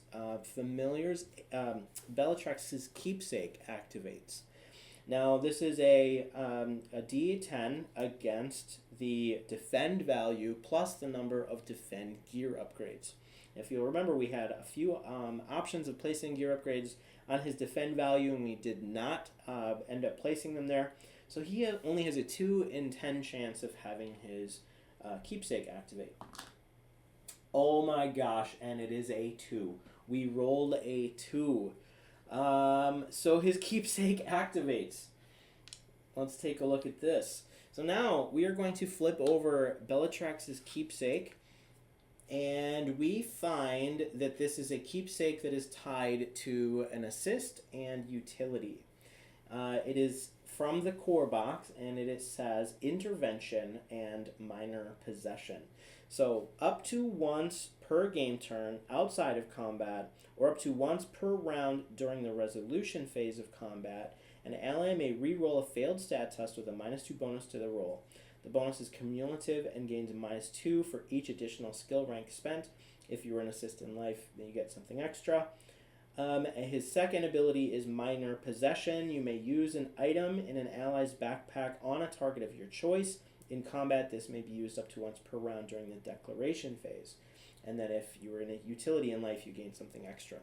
All right, so we don't get any bonuses from the keepsake, but we do gain access to these 2 powers. I'm going to place this over my my masteries just to indicate that I can use this power. Now, the witch is considered to be dead. We can transfer our crow to another hero. We will transfer the crow to Zixis, who will now have control of it. I'll leave it here for now. But all right, so a few things happen. We are going to gain all of the rewards for this combat. Because one of our heroes has died, all of their equipment will go to Zixis, our warlock. So that's 20 gold. And he can't carry all of the food, so he will only carry up to 5. And we will get power-ups now. The dead hero still gets to gain power-ups, but you just keep them next to your hero, and when you are revived, then you can regain it. All right, so power up. First power up we will just put underneath our witch here, and when she is raised from the dead, then we will gain that card. Our warlock, however, is going to gain a choose 2 stats +2. We must strike now while they are weakened. As they grow in power, our chances dwindle. Now this is a +2 bonus for Mirza Noctis because of that blood icon in this card. So I'm going to put on here a +2 for this turn. And we get to choose 2 stats and gain 2 to each. So that's pretty great. I'm going to go with attack. Going to go up to rank 9. And arcane bolt will go up to rank 7.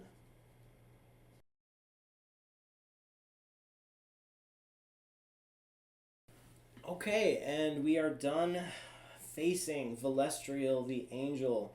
Wow, that was a tough battle. Now, one of our heroes is dead. Our favorite foe card is now done, reducing our time in the dungeon to 8. And we gain a red rune. We gain our first red rune. That is 2 red cards that we've completed.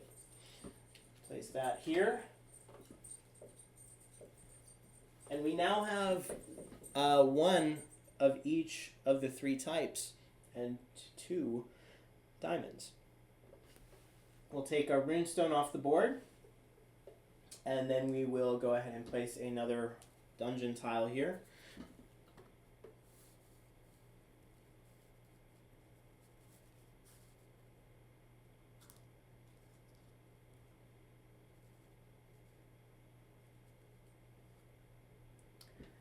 And then we will go ahead and roll for runestones on this dungeon tile.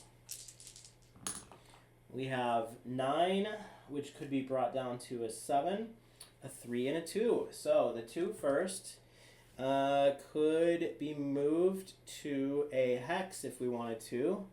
And that would put it here. The 3 could be moved to a 4. And the 9 could be moved to a 7. So we have red here, and we have a green all the way over here. And that completes. I think what we're going to do is we're going to rest here. We're going to use the rest of our time to gain back some of our lost. We can't for our dead hero. Maybe that doesn't work. We could use blood magic to bring him back. If we do that, he will gain a greater aspect, but he will lose his keepsake. Why don't we do that? All right, so Accursed Revival. It's going to cost 5 critical health to do this. Now, our Warlock is a Ruby Golem, and he can negate this critical health loss. So for 3 energy, he will cast this blood magic ritual, Accursed Revival. Revive a dead hero, they gain the ghost or zombie greater aspect. Your choice. So let's go with zombie. Let's go with so our Ruby Golem has just brought back our young red dragon as a zombie. So let's put this here, and then I might have to search for that. I'll have to search for that greater aspect. So it'll be just one moment. Why don't I finish up this game turn, and then I will go ahead and search for the zombie greater aspect and give it to our witch. All right, so before I do that, end of the game turn. We're going to add 1, 2, 3, 4 blood to the blood pool. Mirza Noctis now has 24 blood. And let's see what he does. And that's a 2. So group piercing, 1 energy drain. So We will go down to 1 energy remaining for Zixis here.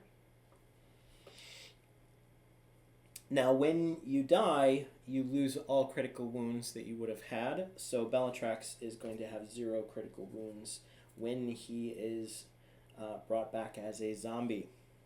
I think what we're going to do is I'm going to split the video here, and I will see you on the next video where we will take everything that we've earned here and we will use it against the Bloodlord Mirza Noctis. So thanks for tuning in, and until I get this next video online, have a great day, enjoy your adventures.